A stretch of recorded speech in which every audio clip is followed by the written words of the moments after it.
So, what does it look like when a person who betrayed is becoming trustworthy? This is an issue that I think is very important when I'm working with my people who have been trying to heal from infidelity. What does it look like?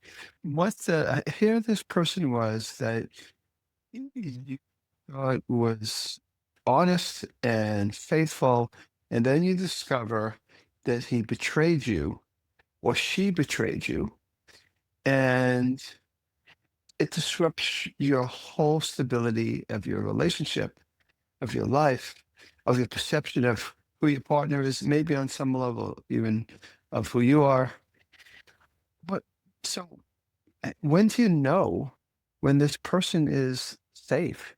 You thought this person was safe before, and you found out that person wasn't safe. You got blindsided. Probably, now I hear this all the time. I never thought my partner would be capable of doing that all the time. So, how does this person demonstrate that they've truly grown and they've truly become a safe person to partner with? It's a very important question. What does it look like? What does it sound like? And so it comes back to what makes people cheat in the first place, right? If you go to a doctor with a physical issue, you're not sure where it's coming from, they have to really do a little bit of a deep dive. Maybe they do an x-ray, an MRI, or a CAT scan, or whatever they do, and they learn about what's really going on. Infidelity is no different of a symptom, different symptom, but it's a symptom like any kind of physical symptom. It's a symptom. It's a symptom of something else. And we need to understand what would make somebody do that, right? So that's the first step. Because if we know what makes a person do what they do, then at least it gives us an idea of what they got to do so they don't do it again. In my travels with my couples that continue to inspire me as they heal, I've learned about a lot about what makes people cheat and also what does it look like when couples are healing and what a betrayed person becomes trustworthy. And we get right into it. There can be many factors of why people cheat, and I'm not going to sit here and say that it's simple. It's not. There is temptation, that we have human nature, and we have a nature that is quite capable of getting self-absorbed and acting selfish. Yes. But I have found that even though that is true, those that cheat have not learned how to regulate their emotions in a way that would make them safe to their partner. The the infidelity always is about regulating one's energy, either down or up. I've said this many times. I got to say it here again. Of course, regulating down is when you go from a stressed state, more stressed state, to a less stressed state. That's regulating down. Some people, they use the infidelity as some kind of way to do that, maybe to escape stress, escape responsibility, whatever. The other, maybe more common, is, but they're both there. They're both reasons. The other one is upregulating, where you go from a less alive state to a more alive state, to a bored state to a more excited state, right? Now, that is definitely something that we all do all the time.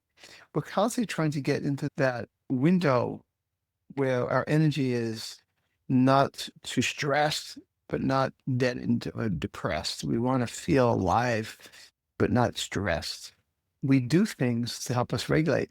So people that cheat, and this is like a little forecasting of what I'm about to get into of what it looks like when a person who cheated is now safer. Okay, I'm never going to say there's 100% guarantee, but there's a point with my clients where it's a very high probability that person will not cheat. What does that look like? And so when a person is using infidelity to feel more alive, I oftentimes look at their lives in their past, even their childhood, and they might not have learned healthy ways to upregulate. Or maybe somewhere along the way, they didn't have role models of healthy parents so that upregulate each other well.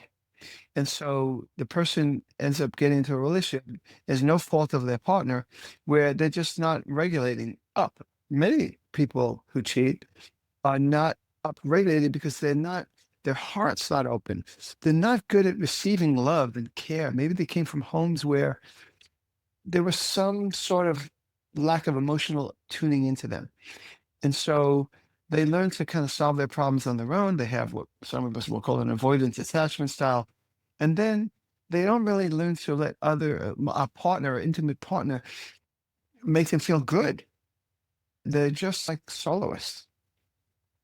A person like that might be prone to getting upregulated by a stranger or an old girlfriend or someone they meet on the internet or some coworker. They're not committed to that person. So the person is like a stimulant, like a drug in a way, and gets them feeling more alive because they don't know how to feel more alive with their partner. I see this a lot. So if that's the case, what does it look like for a person who cheated to suddenly be safer? What you find is this person is learning to enjoy their partner more. They're learning to depend in a healthy way on their partner more. They are more open with their partner. They let their partner support them and care for them. They learn to put energy into their partner and slow down with their partner so they can enjoy their partner and be upregulated by them. And downregulation too, they share their pain and they let their partner be there to help them soothe. They ask for hugs, especially when they've had a bad day, let's say a work day that was challenging. But it starts to look like the person who betrayed is opening up more to you, is in a healthy way depending more on you, asking things of you, as well, of course, as giving to you, making you a priority. I have someone I'm thinking of right now who cheated on his wife for many years, multiple infidelities. And this really pertains to people that cheated once or multiple times.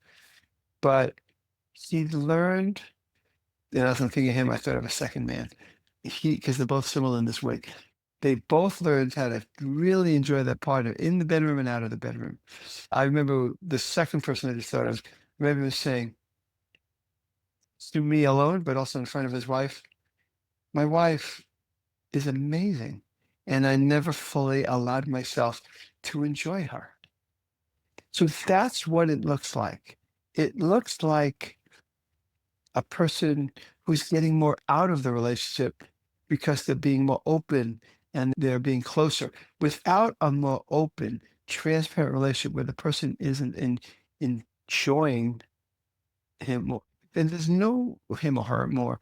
There's no real barometer of are you why am I safer with you? A lot of times people miss that. And the person who's betrayed might be having a hard time letting go of their protection. And to protect themselves from getting hurt, they may not even want to see their partner is changing, even though when they start paying attention, they go, wow, you are connecting more with me, you're tuning into more with me, you're asking me, you're initiating sex more, you're asking me to go on dates more, whatever the case may be.